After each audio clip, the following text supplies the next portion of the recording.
Oy. Biboy. Biboy. Nangyari sa'yo, Biboy? Hanapin namin si Judah. After few minutes, si baby girl lang yung umuwi, kaya pupuntahan namin si Judah. Nasaan na yun? Oy. Biboy. Biboy. Nangyari sa'yo, Biboy?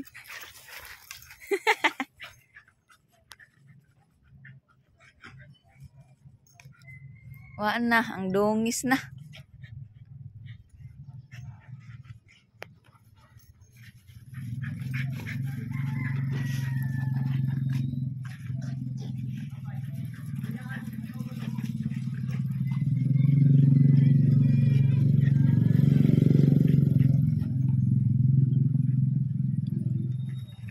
Na si Hadasa. Knockdown.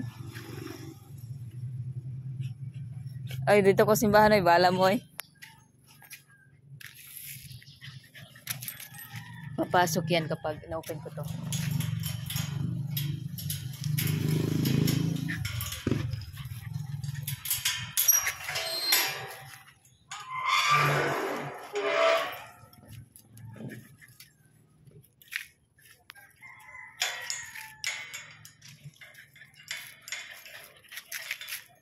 Ayun na, Bi.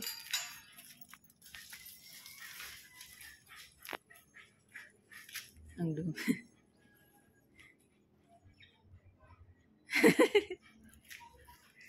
What?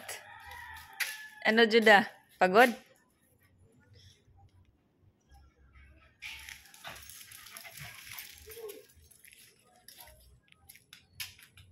Bi, ano yan, Bi?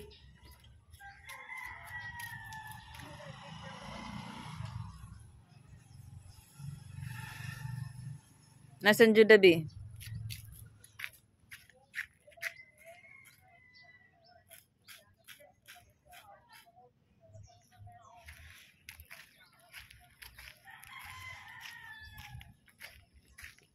Boy.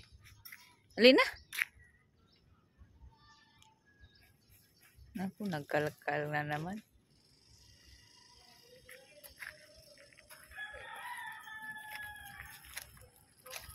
May sakinan ha?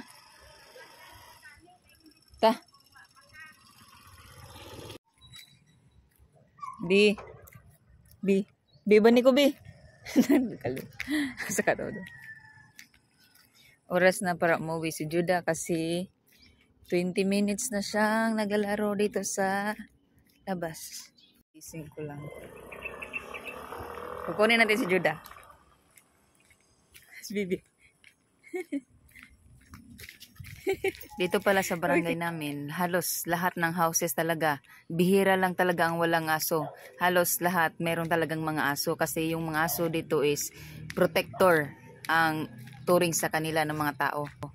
Pero sad to say, meron talagang mga owners ba na for them, bantay lang yung aso. Like, pinapakain lang nila. Bahala na sila kung magsusurvive ba sila sa skin disease nila, hindi na vaccine, hindi na anti-rabies, ganun. Si Hadasa po kahit aspin yan, nasa loob yan natutulog. Siya lang yata yung aspin na natutulog sa loob ng bahay. Si Judah po, kahit may half breed yan, meron siyang lahing Maltese. Inaalaw ko talaga na maglaro sa labas katulad ng isang normal na aso. Usually kasi, most people, kapag may breed, kahit half lang, tinatago kasi natin. Tinatago kasi siguro natatakot tayo na kunin ng iba, ganun. Pero for me kasi, ang pagpapalaki ko sa kanila is the same lang talaga sa normal na mga aso. Pero extra care lang ako kasi pinupunasan ko, hinugasan ko, katulad ng isang bata. Pero ang pagpapalaki ko kay Judah is the same kung paano ko pinalaki si Hadasa. If allowed si Hadasa maglaro sa labas, same din si Judah. Kasi for me, wala kasing breed for me. Aso, wala sa breed yun na kapag may breed, sa loob lang ng bahay, kapag aspin, nasa labas. Pero depende kasi sa owner yan ha. Ako lang talaga, ganito lang talaga ako. For me, wala sa breed yan, walang breed. Kasi kapag mahal mo yung aso, the same ang pag-aalaga mo sa kanila. May mga taong mga babae na naglalakad the other year pa yun. In-allowed ko kasi si Judah kasi nang laro sa labas ba. narinig ko yung pinag-uusapan nila, nagmamarites yan siguro. Sabi nila, mayroon sa babae na nagsabi na, ito lang talagang aso na daw, na ito, si Judah, ito lang talaga yung aso na nakita niya na may breed na nasa labas.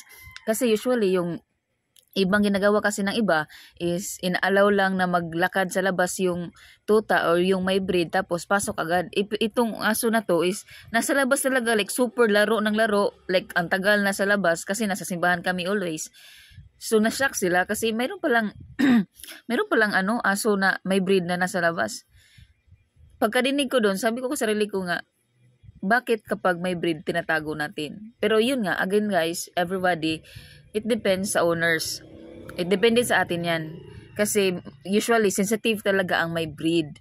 So sila talaga yung dapat may extra care kasi yung iniisip kasi natin kapag aspin strong pero pag may breed weak. Ay hindi naman totally weak pero sensitive ba? Si Hadasa naman, I think sa lahat ng aspin dito sa barangay, siya lang yung natutulog sa loob ng kwarto.